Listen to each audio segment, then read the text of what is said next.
All right, welcome to the pod. UConn Huskies 75, Purdue 60. They feel like I wasted 3 weeks of my life. This was always going to be Huskies. UConn won by the largest point differential in the history of the NCAA basketball tournament. 140 total. Second place was Kentucky at 127 back in 96, was it? Yes, it was 96. They've now won 12 consecutive NCAA tournament games by double digits. That's 2 titles in a row. Dan Hurley said we've been running college basketball for 25 or 30 years. 6 titles in 25 years. All of the Blue Bloods, Champions Classics. No. This is the program. 3 different head coaches have won it there. Hurley's the best coach in college basketball. This program is kicking the living hell out of everybody. Pat, what happened again? You said the waste of the last 3 weeks of your life. I go back to January 28th when I watched them beat Xavier by 43. And right then and there I said, well, that's the best team. Only they could mess it up, and UConn doesn't mess it up. That's the one thing about this team and last year's team.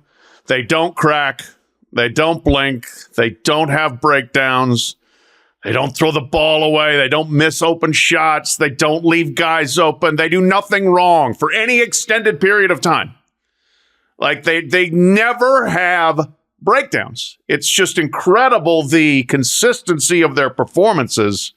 And it does look like, you're watching the same truck run over the same squirrel over and over and over again every time they play in a tournament. I mean, truly incredible. Dan Hurley absolutely at the top of his game, and UConn's going to be there for the foreseeable future as long as he's there. And we might get to one possible alternative to that here.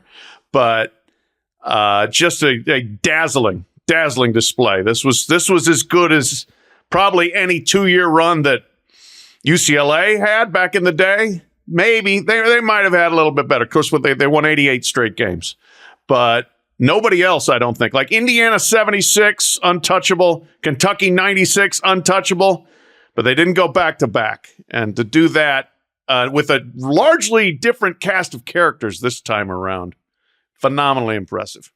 Well, that's one of the most impressive things, right? Is like some of the many of the back-to-back champions had, virtually the same team coming back the next year. And that's what's crazy is I think it's like 5 of the top 8 maybe scores were lost last year. Obviously several NBA players. And for them to come back to do it, for him to, in the transfer portal age where there's so much player movement, for him to piece this thing together, to do it again with a fairly different team is pretty incredible. I don't know that what strikes me about them when you watch them play, and Dan, by the way, my bracket did really well because I had UConn going out in like the Sweet 16, so that worked out really well for me. That's right. That Auburn thing didn't work out for you. That Auburn thing didn't work out. But when I watch them play, it's just really smart, fast basketball, and like really unselfish. In late in the game, it really came through in like one specific instance where they raced down the court. Maybe I had a steal and raced down the court and put up a shot, got the offensive board, kicked it out, and there's 6 minutes left to go in the game with like a 15-point lead. Kicked it out, and they passed up the wide open 3 to waste about 15 seconds more on the shot clock. Dished it inside, layup. So you wasted 15 seconds, and you got the 2. Things like that. They just play so smooth. It's incredible. They're half court sets. It's like every guy is either he's making cuts, he's rolling into a pick, he's getting open. I mean, there was a play today, and I forget exactly who it was. It looked like they could have thrown an alley-oop to 2 different guys on 2 different sides of the rim. It was like, which one you want?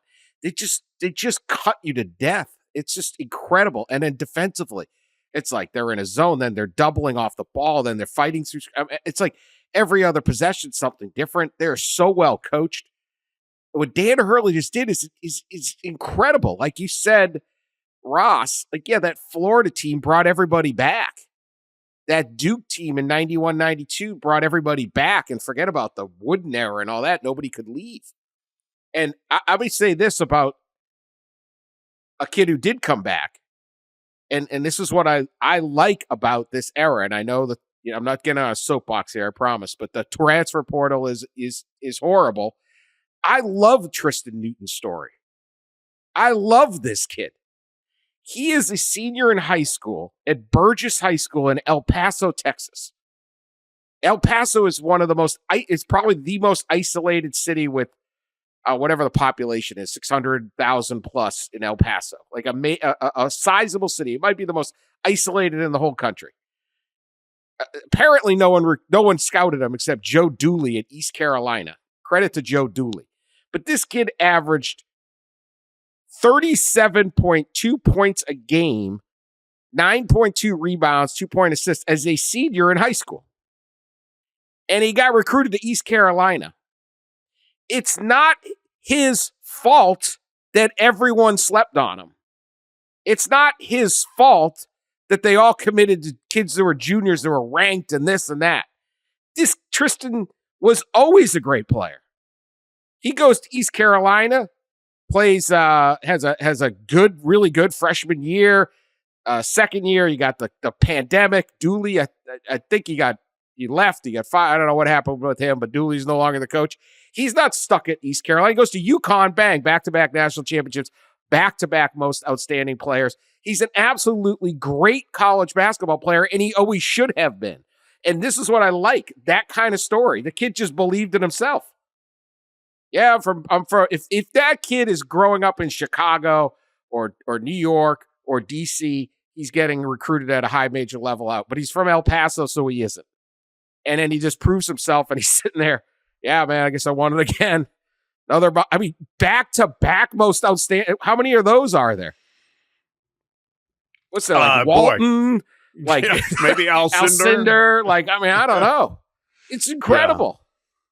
No, that's kind of. You look at that. You look at Cam Spencer, who was a vital part of the game tonight and a vital part of that team. 3 years at Loyola, Maryland, 1 year at Rutgers, and then he goes to UConn and shoots 44% from three, 54% from two, 91% from the foul line, and plays with all that fire and energy that Danny Hurley demands from his team.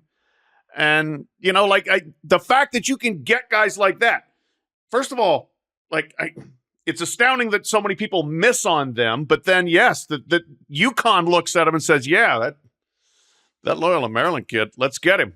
Yeah, the East Carolina kid, let's get him. And then you plug him in to this unbelievable machine, and they do what they do.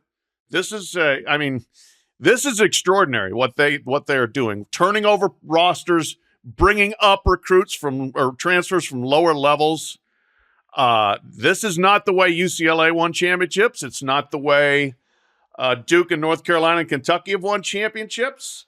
Not even the way UConn used to win championships. But it is working at an incredible level.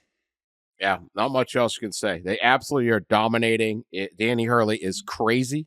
His sideline, he's on court coaching. He was on fire. He's getting into it with every ref, every call, every play. Got into it with Zach Edey. Got into it with Edey. He's a total lunatic. I'm telling you. I love him. That happened about right in front of me, by the way. So, Edey probably committed a moving screen, didn't get called, and then eventually there was, I think, a foul called on UConn or something. And so we go to a TV timeout, and Hurley, it's like immediately 12 steps out there to scream at the refs. And Edey is walking by as Hurley's screaming at the refs, and Edey, I believe, said something or stared at him. I don't know which. And Hurley immediately barks back at him, says something, F you. That is Danny Hurley, straight out of Jersey City, New Jersey. He coaches that way. He's on the ragged edge. He'll take on anybody, anytime, if he feels like they've been threatened, disrespected, besmirched, whatever, I hope he can keep going because he burns so hot that you worry a little bit. How long can you coach this way? But for now, it's working spectacularly. Well, he joked, I think, in the post game on TV, the TNT interview or TBS interview, that he was going to hang it up. This was going to be it. Yeah. But then quickly came back and said, no, I'm still coming. So. Interesting bit too. He said the other day on Friday before the Final Four, he talked about NIL and coaching kids who are getting NIL money. He says, I'll say this. I personally coach hard. Geez, no kidding, coach. A little bit. I coached these guys the last 2 years since NIL started. I've coached these teams harder than I've coached any team just because of everything that these guys have at their disposal. The resource of the University of Connecticut and the programs now invest in these players is not for their attendance. It's not just to be on campus. It is to produce and to produce winning. The way we travel, the residence, the full-time dining we have in our $40 million practice facility, the NIL opportunities. So he's meaner to them because they aren't just lowly college students who's getting, because they're professional players. Yeah, right. Yeah, they're professional players. Yeah, he expects results from imagine that, right? Expects results from athletes who are basically paid a salary. There you go. Pretty funny. So yeah, it's not. He's a player's coach in the oddball way. Fiercely defensive of his players, but does he? Oh my God, he rides them incredibly hard. I mean, it's he is wildly intense, and the press conferences on Sunday were great because you've got two very blunt, very comfortable in their own skin coaches who don't do things the way a lot of them do. They don't say everything just to avoid offending a potential recruit. They are very confident they're going to get their own guy. They're going to get guys, and they're going to do it their way, and they're really not that concerned. So it was very refreshing hearing from them. That's for sure. All right, Pat, you already alluded to it. We got called out for not doing an emergency pod. We were stuck on a little bit of a schedule here because of the national title game, and we've got some staffing changes going on and things like that. So we're a little stuck, but John Calipari is left or is leaving. I don't know whether he's signed the deal yet. The University of Kentucky after 15 seasons and heading to Arkansas, which opens up the Kentucky job, which has led Kentucky fans to think, hey, let's just go get let's go get Dan Hurley. We'll get to that. The Roman Empire has won one title in the time it took UConn 6. So, love you, Big Blue Nation, but it's a different world. But let's go to this. It was a big one. We talked about Calipari needing an off-ramp, and there wasn't one. He needed out of Kentucky.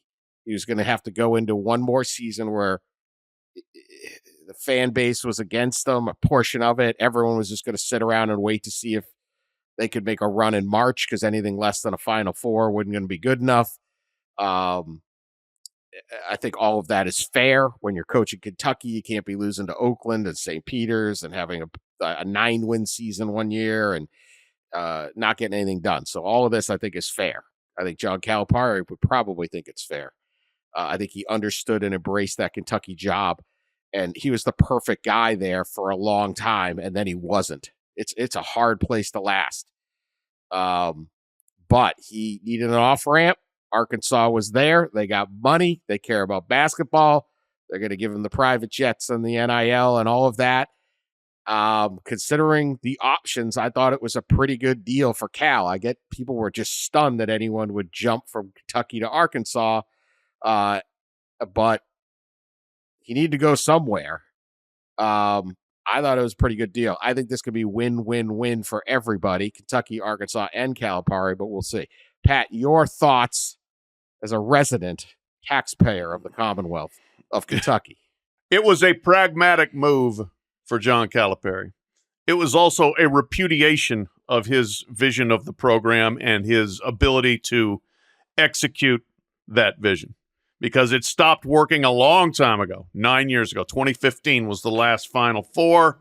And since then, after they frankly blew a national championship with a stacked undefeated team, it's just been diminishing returns ever since. And for him to pull the ripcord says, I can't do it. I can't do it. I don't have the stomach for the fight. I don't have the plan. I'm out of here.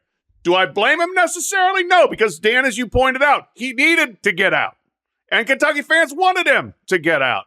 So this is again, pragmatic move, but also underscores that, frankly, he had everything going his way and he blew it. He didn't adjust well enough to a changing times and changing game. He didn't coach well enough. He recruited plenty well enough, but he did not coach the players he got. He didn't build the rosters well enough, and it was time to go. And he might do well. You're right. This may turn out well for everybody involved.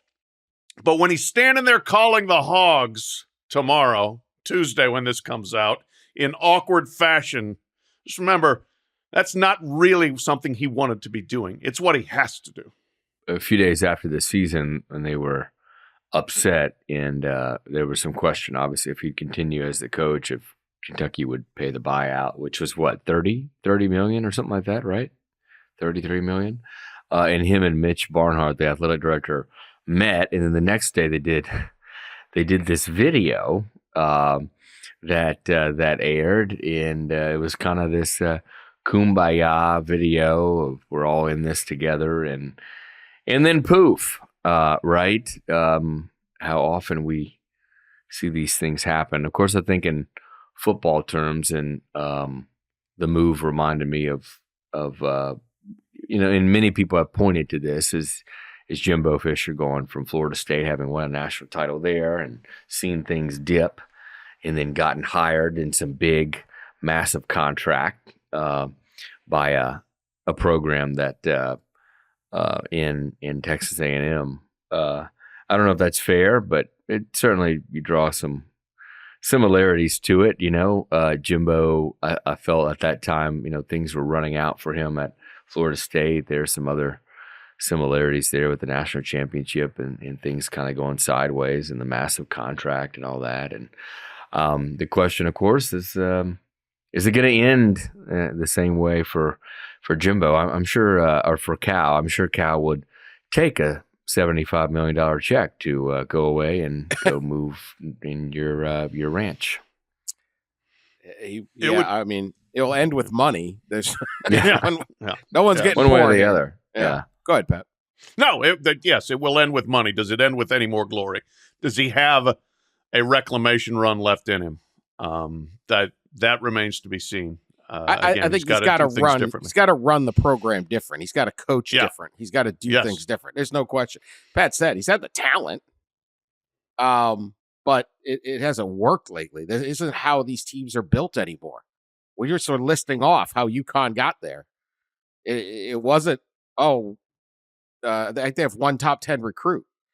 It's not. We just load up on McDonald's All-Americans and maybe get one transfer. It's like, no, we're getting guys from East Carolina and Maryland and this, and then we coach the hell out of them. And UConn's program is exponentially better than Kentucky's. Kentucky can't beat anybody in March. No one can even touch. It's probably like about an 10-minute stretch. Alabama was as good. The whole tournament, that was it. So it's a totally different ball game. He's got to do things differently, without question.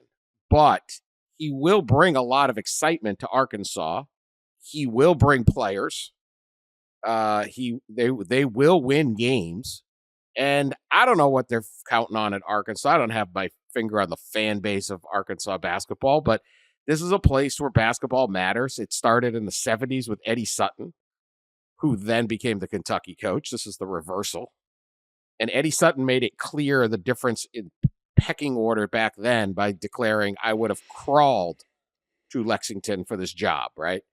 And I think people in Fayetteville were a little hurt by that back in the day. It's old school grudges. They got their revenge here, I guess. Yeah, they showed them. They showed them 45 years later. R.I.P. Eddie Sutton. There were some jokes about that being a 45-year trade in the making. Yeah, As it was the player famous to be- Bob Holt said, a coach to be named later, Coach to be John named later. Calipari. Great line. Great line. It won a national title, Nolan Richardson, and we're an incredible program. Almost won another one. Got upset by UCLA. And then they made a couple of Elite Eights recently with Musselman, who takes off for USC. Crazy. Usually the dominoes on these jobs start when Kentucky opens and then it filters all the way down. The domino here started when SMU fired Rob Lanier. Yeah. It's one of the craziest domino things of all time. Raise your hand if you knew SMU employed Rob Lanier as its coach, okay? Go ahead and raise your hand right now. SMU's going to the ACC. They fire Rob Lanier, and then they get Andy Enfield from USC, which gets Musselman to go to Arkansas. This thing went uphill. Somehow it defied gravity. And then Kentucky, Calipari goes to Arkansas. Well, let's take it further, Dan. And Dan Hurley's supposed to go. No, yeah. Let's go even further. Let's take it further. What if we said, does SMU fire its coach if it's not moving into the ACC next year? So then we go back on SMU joining the ACC, and how did SMU join the ACC? Well, it's because the Pac-12 fell apart. It all goes back to the Pac-12, Dan. They'd only taken that TV deal. Yeah. No, what we basically had, we had 3 coaches pull the ripcord on jobs they didn't want to be in or couldn't feel like they could win anymore. Andy Enfield, like, oh man, I just had a lottery pick point guard and LeBron James's son. We didn't do shit. I'm out of here. Musselman's been dying to get out after a really bad year there. He's out of there. And then Calipari, Jack Golke shot John Calipari out of Lexington and sent him to Fayetteville. What a weird domino that one was. Yeah. The solar eclipse of dominoes. Backwards. Everything's backwards. Yeah. Jack Gelke somehow involved.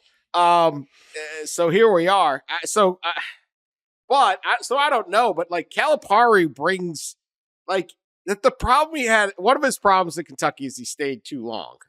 I put this in my column about this. Billy Tubbs, the Oklahoma coach, he said his regret was staying at Oklahoma too long. He says you need to leave your job every 8 years because you don't make any more friends there. You only make enemies, and it's probably true.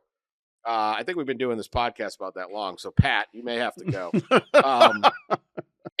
And so Cal comes in. He's got his whole act. He's got the say. Everyone else rolls their eyes. Everyone else groans. Oh my God, no. All right, but if he's your coach, you get all fired up for it. And when he says stuff you don't quite like if we have 4 lottery picks, it's the greatest night in the history of Kentucky basketball or something, whatever he had. And you go, really? Like, no. But you go, well, that's going to help in recruiting. Like, you buy all in, right? The Kentucky fans were, and he does stuff like raises fund. Like, if there's a flood, like the next night he's running a telethon somehow. Like the guy is all in as your coach. And so it works for a while if you're winning, which it usually does. But then they stopped winning. And then when he's sitting there saying, hey, man, we got 3 more McDonald's All-Americans. Like, I already heard this story. It doesn't work. But you go to Arkansas and say, hey, we got 3 McDonald's All-Americans coming in. And they're like, hey, here we go, right? It's the new act. This stuff's fresh, new material. Yep. Yeah. So it's a start over, right? They call it the what is it? Your clock restarts. Yeah. Yep. So if they're winning and he gets these guys to come with them, and they're dunking and let's go, and we're contending in the SEC, and yeah, maybe we only make an Elite 8. That's a pretty good deal for Arkansas. At Kentucky, It's like, where's our damn title? And they got the right to say, where's our damn title? You won us one a long time. No, sure they do. Because with that, Cal basically sold them on the belief that he had changed the game. That he had cornered the market on how to win after that title in 12, and then they go back to the championship game in 14, and they go make Final Four in 15, and then it was like, and then guess what? He didn't. And so that it all came up empty. And yes, it was the same lines. It was the same spin. It was the same huckster.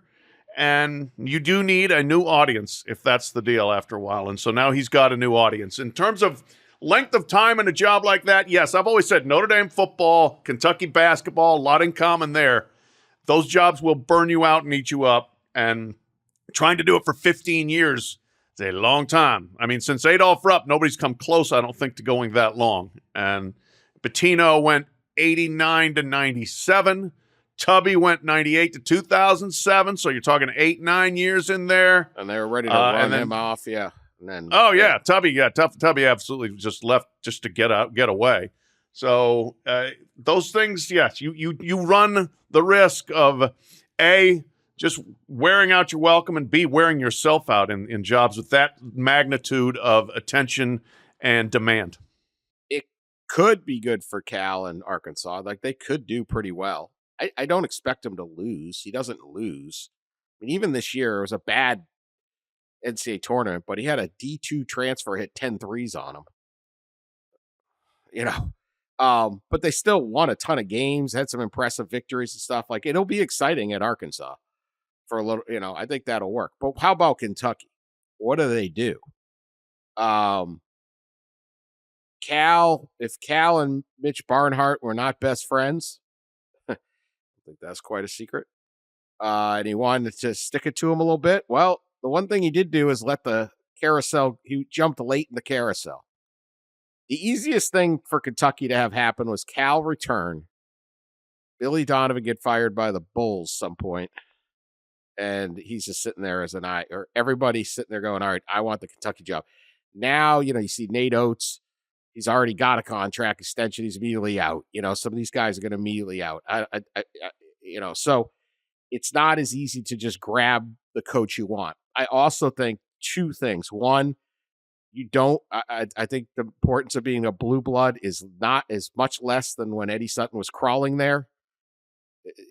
We talked about this. These other teams are winning. You got NIL and the transfer portal, and you coach different. You build rosters different. You don't need to sign all these guys out of high school. You could find some kid who nobody wanted out of El Paso ends up being the most outstanding player, not a 5-star recruit twice. I don't think Kentucky, it has incredible backing and resources and all of that, all of that. But I don't know that matters as much. And then finally, following him isn't that easy either, because these fans are kind of been accustomed to having like 2-3 first round draft picks on their team. And that isn't easy to duplicate either. Just because he did it every year doesn't mean that you just snap your fingers and get those recruits. So it's a little bit tricky for him, the timing, following him, and all that. But Pat, your thoughts on where the Kentucky program is, and then who do you think they can get? Yeah, it's still obviously a phenomenal job, but it's not. There are a lot more jobs you can succeed at now, and a lot more coaches, I think, that financially have the wherewithal to say no if they don't feel like they could handle that sort of fishbowl existence. If you're making $4 million and Kentucky's going to offer you $7 million, but you don't feel like that's going to be a very comfortable place for you, well, you can live up pretty well on $4 million, like for life. So that is a little bit of a complication. The Billy Donovan piece is really interesting. He said no to Barnhart in 2007 when he was coming off the second national championship at Florida, and he stayed there, and they did pursue him and Rick Barnes before making the immortal Billy Gillespie hire. This could be the kind of thing. Scott Drew at Baylor is kind of a Mitch Barnhart sort of guy, I think. He listened to Louisville. If you're going to listen to Louisville, you'll probably listen to Kentucky. Does he really want to go? I don't know. He's one of those guys that's made a lot of money in a very comfortable place. His family likes Waco. He could be the coach forever there. Nobody's going to be, breathing down his neck to win titles necessarily. They care more about football still there. The SEC potential wheel here is just fascinating because Oates, yes, has pulled his name out. But Bruce Pearl, I could see him being interested. I don't know whether Mitch Barnhart's going to hire Bruce Pearl.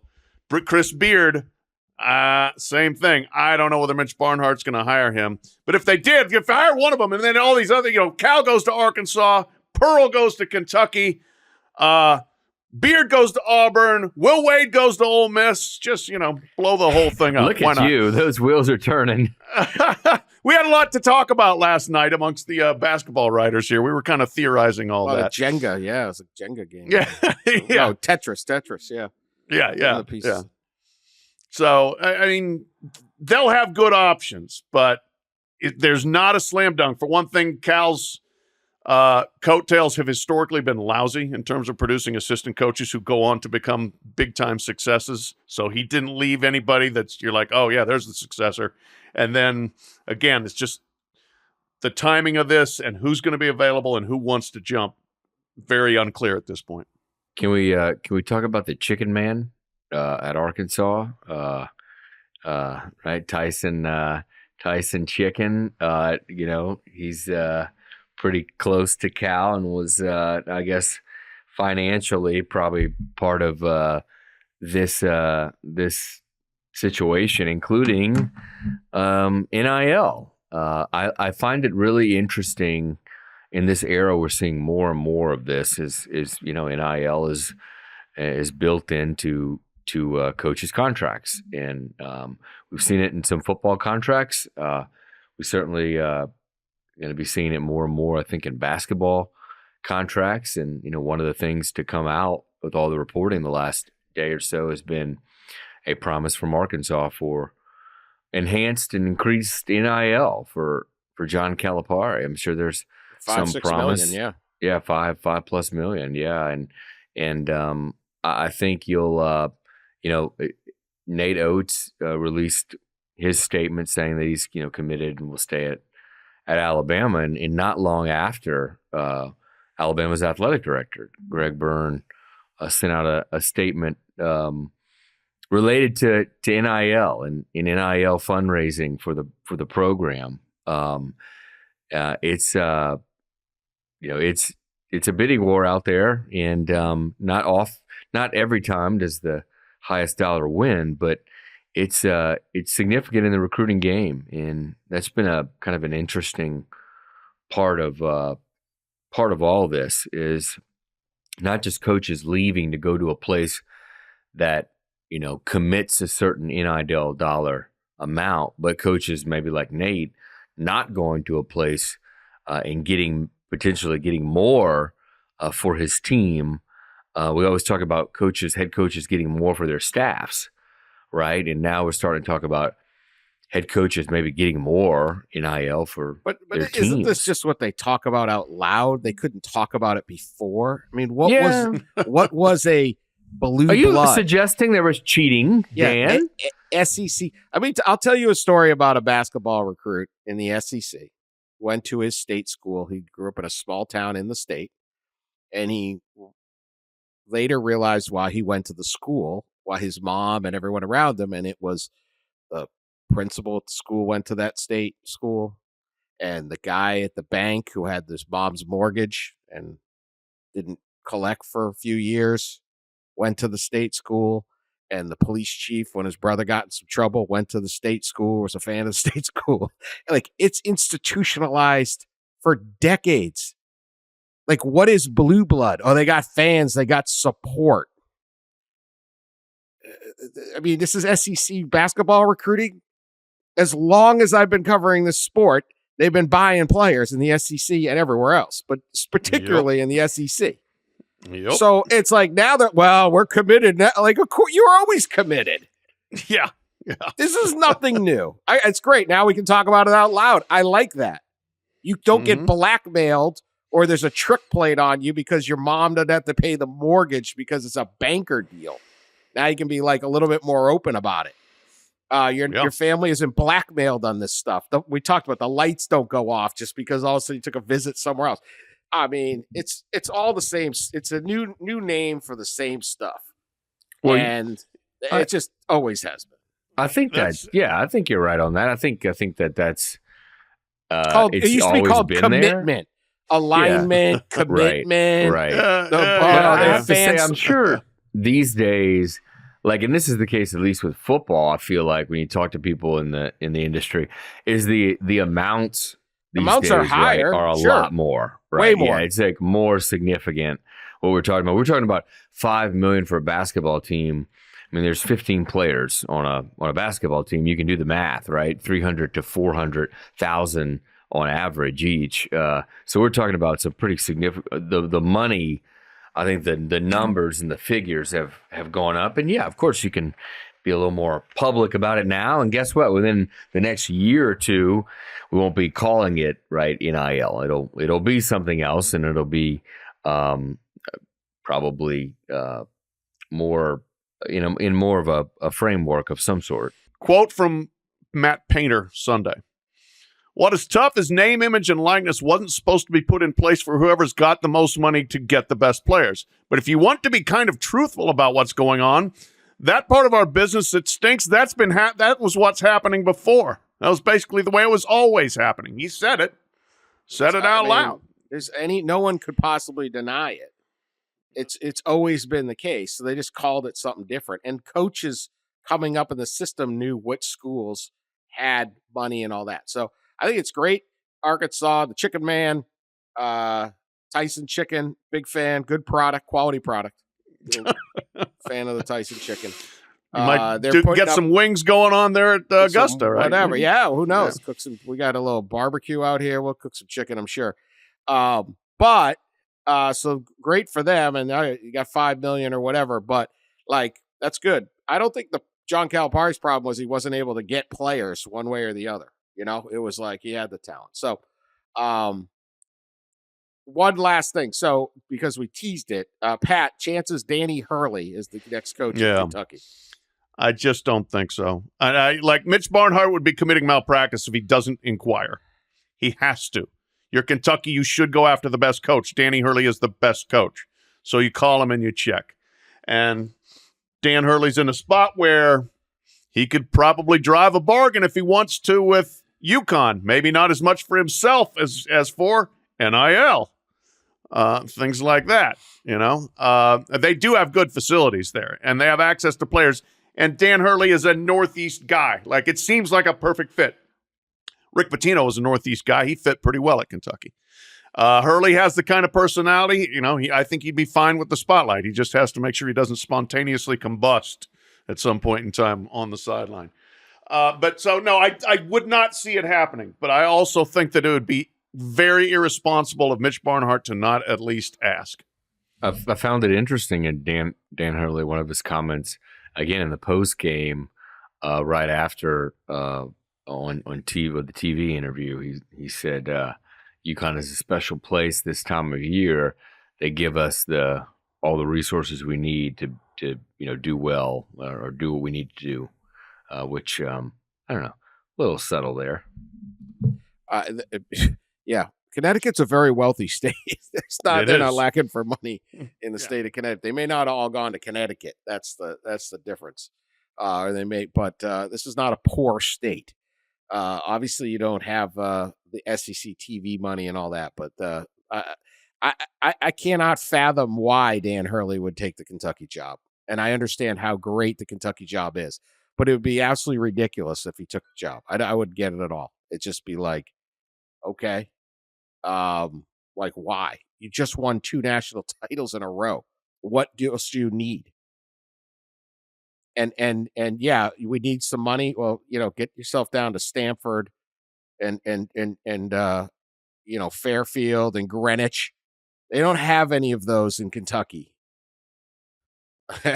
They got some money. They got some coal. We got this guy. He's a bourbon. Drive around down there in Greenwich. Okay, it's a whole different world. This is where the hedge fund guys live. I mean, this is it. So, maybe you get one of them to give you some money. I cannot see Danny Hurley going. I would be disappointed that he left.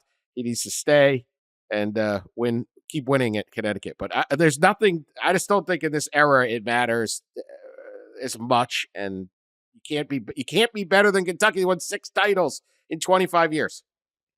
That just in from this is 12:53 a.m.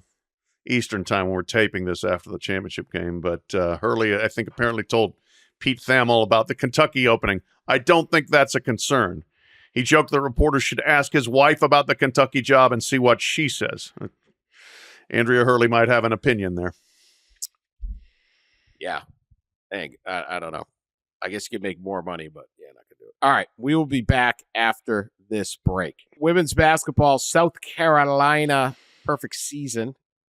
Don Staley, best dressed coach in college basketball. Now that Jay Wright is not, it'll be a match.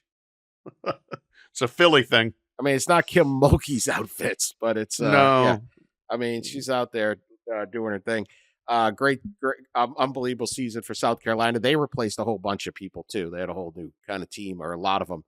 Caitlin Clark, the game against UConn was astounding. She had an incredible first quarter against South Carolina, but they just ran out of steam against a tremendous team. I think we've discussed a lot of this. I guess the question is, the TV ratings, the phenomenon for Caitlin Clark was amazing. It was 14 million on Friday, 18 million something on Sunday. I think the stat was, someone asked me this, it was the highest rated ESPN, non-football ESPN show, the second highest, and the only thing that beat it was a World Cup soccer game, USA Portugal. So the question is, ratings were massive. Caitlin Clark's going to WNBA, where I feel like she's under a lot of pressure everyone's talking about her elevating it like Larry Bird and Magic Johnson. Oh, good God. Good luck. WNBA never gets 1 million viewers. We'll see. I think it'll be a big sensation when she starts with Indiana, but we'll go to there. But what about the college game? And I guess compared to the, people are watching women's college basketball. Will there be growth off of this season for everyone post Caitlin Clark? Pat, what do you think about that? And I guess her WNBA chances.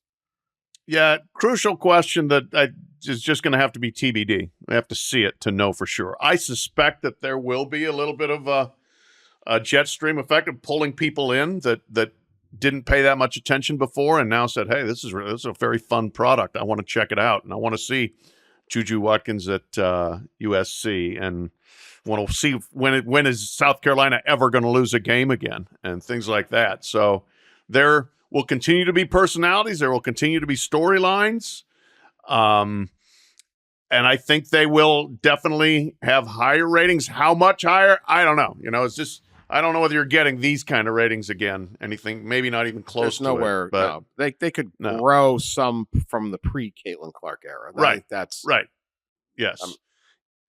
That's about that. That's the expectation and should happen. But you're not going to just be sitting there seeing 18 million over and over and over. I don't believe. And WNBA, yeah, I don't know. That to me, I think the college game, especially just where it is on the calendar, is something that people naturally gravitate to. February, March. And then they move on to other stuff, and WNBA is not played at that time. It's a different point in the calendar where there's other competition from pro sports. So I think it'll be a little bit tougher sell there. But, phenomenal. I mean, it was great to watch. It was really fun. Just, when somebody shoots the way she shoots, it is great TV. It's great basketball. It's just pretty and exciting. And then you run up against South Carolina women are a lot like the UConn men, where you can hang around them for a while, you play your ass off, you're in the game, and then all of a sudden, guess what? They're going to punch you in the face, and it's over somewhere in the second half. So what South Carolina's done is damn impressive, too, as long with what UConn has done, men. Yeah, what Don Stanley's built there is pretty incredible. And, man, the South Carolina team is, like, huge, right? Like, there's in the trees down there. It was a fun game to watch. It was a fun Final Four. Of course, you had the big controversial call, and even before we got to the championship game with UConn and in Iowa. I think it was the right call, but it was one of those weird, tough timing of the call. But everybody, I remember, the next day I went back home this past weekend down on the Gulf Coast, and the whole block was out Friday night watching that game. It was on all the TVs. And I just can't imagine that happening a few years ago. And then the talk like in the bar, around the bar about the foul call, yeah, it was pretty remarkable weekend for the women's Final Four there in Cleveland. And yeah, you do have to wonder like what percentage of the viewers were there to see, right, the best women's basketball player we've seen in a while. And I don't know. I wonder what the carryover will be going forward, because like Angel Reese, also like a lot of those stories and those stars move on. Yeah, I mean, I think it like introduces people to like, okay, this is Dawn Staley. Maybe they weren't. Oh, this is Dawn Staley. Oh, she's cool. I like that program. Or reminding of UConn or stuff like that. I just think this is a singular sensation. I cover a lot of sports. I'm at the Masters now, and the Masters is not what it was when Tiger was rolling. It just wasn't. NASCAR doesn't have the personalities. The UFC doesn't have the personalities right now that UFC 300 this weekend is. People, fight fans are really excited, but it doesn't have the superstars, and sometimes it just comes and goes. And I think it introduced a lot of people to women's college basketball. I think as for the WNBA, I don't know. I mean, you can't discount the brands that first the NCAA tournament has, the beauty of this event, and then just the brand power of Iowa Hawkeye basketball is way bigger than the Las Vegas Aces. It just is like, the entire state rallies around. Right. This. There's a dedicated audience to Iowa athletics. Yes. Whereas Las Vegas, they have the Raiders and the Golden Knights. And do they, how much do they pay attention to the Las Vegas Aces? Yeah. And maybe it's like, oh yeah, we like, it's not this thing where you got everybody going, oh, you see our women's basketball team are lately? Everyone and UConn and South Carolina and these people, the coaches are super famous. Ariema and Dawn Staley and stuff like that, and Mulkey and just all over. And the college brand is so powerful. And that's why people would say, hey, you should stay in college. You're not getting this audience. I'm fascinated by this kind of like, she is not walking into the WNBA, and good for the WNBA players. They don't have to kiss her ring. But, you hear Taurasi, well, you're going to deal with some professionals now. And there's definitely some blowback, and like they're coming after Caitlin Clark. And it's a different game. It's a different, like I said, different brand. Pro sports is just different. You don't get these stories of like, that Iowa team, the more you watched them, who's the one? Gabby Marshall, barely ever shot, just plays defense, right? She became kind of famous because her games, like she had like 3 shots in the Final Four or something like that. Like she doesn't shoot, just defense, right? And it's kind of like this endearing story of like, well, it's not that big and she's probably not that great, but she does this really well. But you can't do that in the pros. You don't have like just that kind of, not to the same degree, or it's harder to learn that. So, it's going to be really interesting to watch how that WNBA career. But there is not like hey, let's roll out the welcome mat. Hey, Caitlin Clark, we're so glad you're here. There's definitely some I don't know if it's resentment or whatever, but it's definitely some. We'll see. And I wonder how that plays out. And yeah, I mean, look, you'll be going up against grown women, and they've been able to watch and probably pick apart her game. So yeah, does she really guard anybody? Does she that they'll find out, because whatever chinks in the armor may be there, they will attack. So I have 2 hot takes, if you will, from the men's and women's Final Fours. First one, I hated that moving screen call in real time. I mean, I really hated it. Upon review after review after review, it was a moving screen. I still don't love it because there are a lot of moving screens in basketball that don't get called. Yeah. Find me a non-moving screen. Right. So that call at that time. It's a foul. Yeah. It's a foul, but they're all fouls. Yeah. Yeah. That wasn't very hot. That's not a hot take, Pat. Okay. Well, how about this one? Pat. All right, how about this one? Zach Edey should have been the mop from the men's Final Four. Here I tell this heartwarming story of the kid from El Paso. Nobody paid attention to. Kid from El Paso, great story. Was not the most outstanding player of the Final Four. Zach Edey was. It is amazing that he put up what he put up. Best player right on that team has the best game, and still not only loses but loses by 15. It's probably speaks to how remarkable that UConn is. I mean, I think Purdue fans, if you had said Edey's going to get 37 and 10, they'll say, hey, we're going to have a chance. And they really didn't have a chance. So, his 2 Final Four games, 57 points, 22 rebounds, 4 block shots. Outstanding performance by him. That one's better. Better work there, Pat. Good job. All right. Any more thoughts? We're getting back to football. That's fine. Yeah, let me break up this basketball talk with some not just football, Dan, but D1 Council legislative proposals. How does that sound? Lots of fun, right? At 1:06 a.m. Sounds like you can keep it. We can keep it tight here. Be brief. Hold on. I'll be real brief. I'm going to pour myself another. I was Jameson. about to say. I was going to say, you probably need to top off that bourbon there, whatever you got there in that glass, buddy. D1 Council meets in about a week and a half or so, and they'll be reviewing and likely adopting 2 proposals.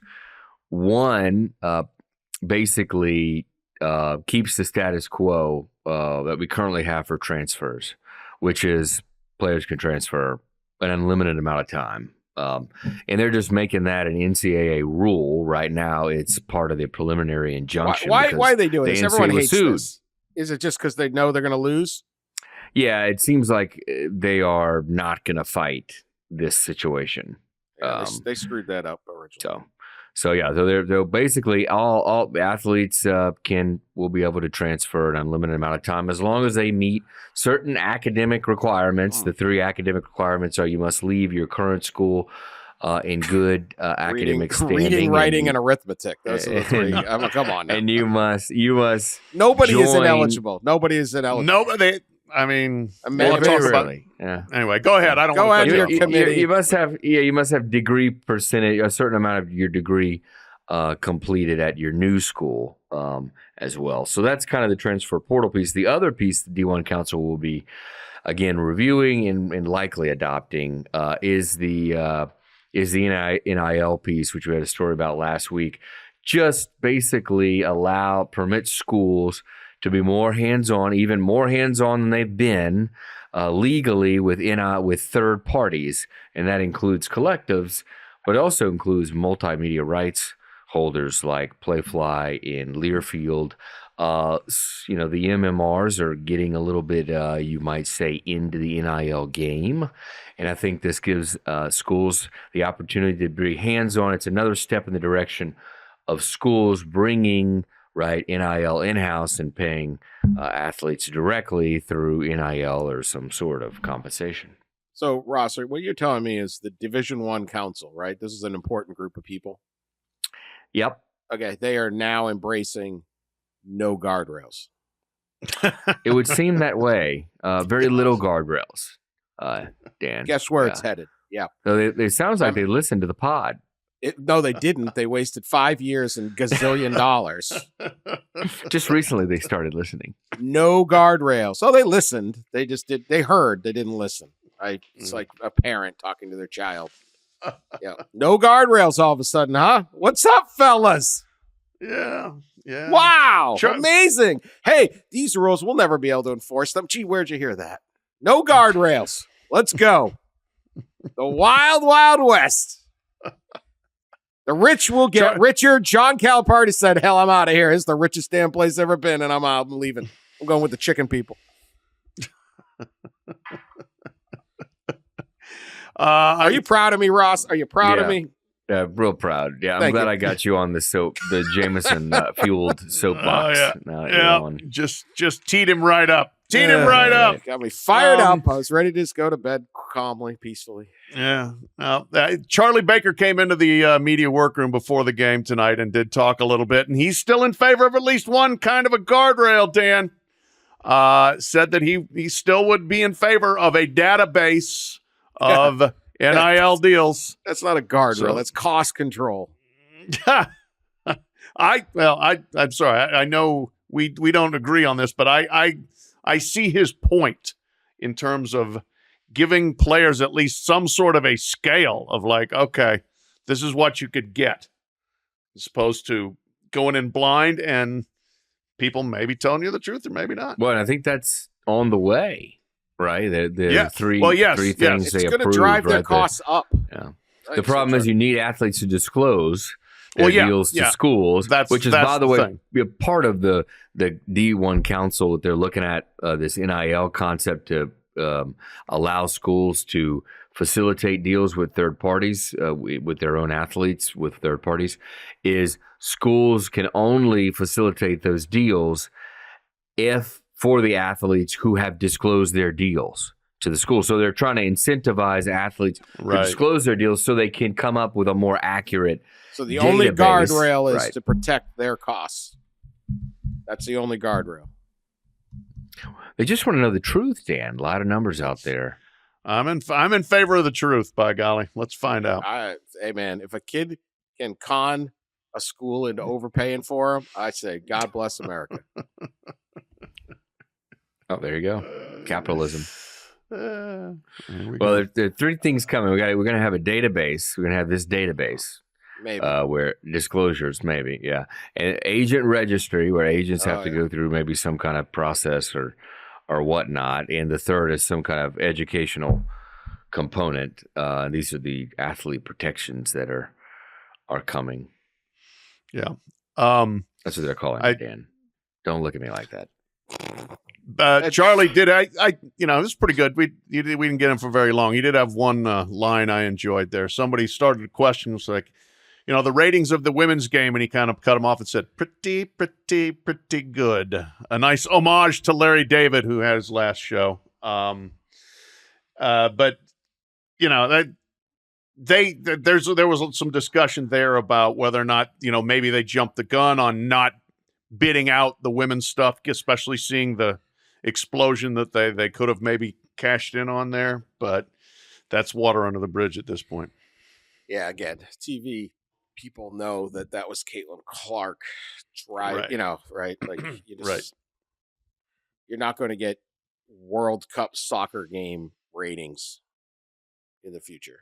Just not. I mean, again, no, just how it works. Anyway, that is our show. Guardrails or no. Congratulations, University of Connecticut Huskies. Utter dominance. We'll be back. Not sure. Wednesday, Thursday, some point. Back to the College Football Enquirer, and we'll be talking football as we get going, or all college sports. We'll see what else. We'll see who Kentucky hires. Anyway, continue to listen. Share us on social media. We will talk to you later.